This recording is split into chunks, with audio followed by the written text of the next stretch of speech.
আসসালামু আলাইকুম, আমি রিজবি আছি অ্যাপেল গার্ডেন থেকে। তো আজকে আমাদের সাথে একজন সম্মানিত কাস্টমার আছে। তো কাস্টমার কিন্তু আমাদের থেকে পিক্সেল 7 নিয়ে নিল, একদম ফ্রেশ কন্ডিশনের ইউএস ভেরিয়েন্টের। তো চলুন ভাইয়ের সাথে কিছুক্ষণ কথা বলি, জেনে নেই যে কেমন লাগলো এই ফোনটা নিয়ে। আসসালামু আলাইকুম ভাই। ওয়ালাইকুম আসসালাম। কি অবস্থা ভাইয়া? জি ভাই, আলহামদুলিল্লাহ ভালো। ফোনটা নিয়ে কেমন লাগলো? ফোনটা পেয়ে আরো বেশি ভালো লাগলো। কেমন প্রাইসে দিলাম?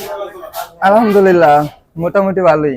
আচ্ছা, তো কন্ডিশন, আমাদের ব্যবহার সবকিছু মিলিয়ে কেমন লাগলো? জি, আপনাদের ব্যবহারও খুব ভালোই। ফোনটা কেমন প্রাইসে দিলাম একটু কাস্টমারকে বলেন যে কত টাকা দিলাম এটা আমরা। আর কি আপনি কি আমাদের দোকানে আসছেন? আরেকটা কথা হচ্ছে যে ভাই কিন্তু আমাদের অফলাইন কাস্টমার, তো কয়েকটা দোকান দেখছে, দেখার পরে কিন্তু ভাই আমাদের দোকান থেকে নিল। তো ভাইয়ের কথা হচ্ছে যে আমাদের ব্যবহার প্লাস প্রাইসটা সব দিক দিয়ে ভাইয়া কমে পাইছে। তো চলুন ভাইয়ের থেকে আমরা জানি যে কত টাকা প্রাইসে আমরা এটা দিলাম, আপনাকে প্রোভাইড করলাম। 31,000। 31,000 টাকায়? জি। আচ্ছা, আর এমনিতে মার্কেটে আপনি কত প্রাইসে পাইছেন এটা?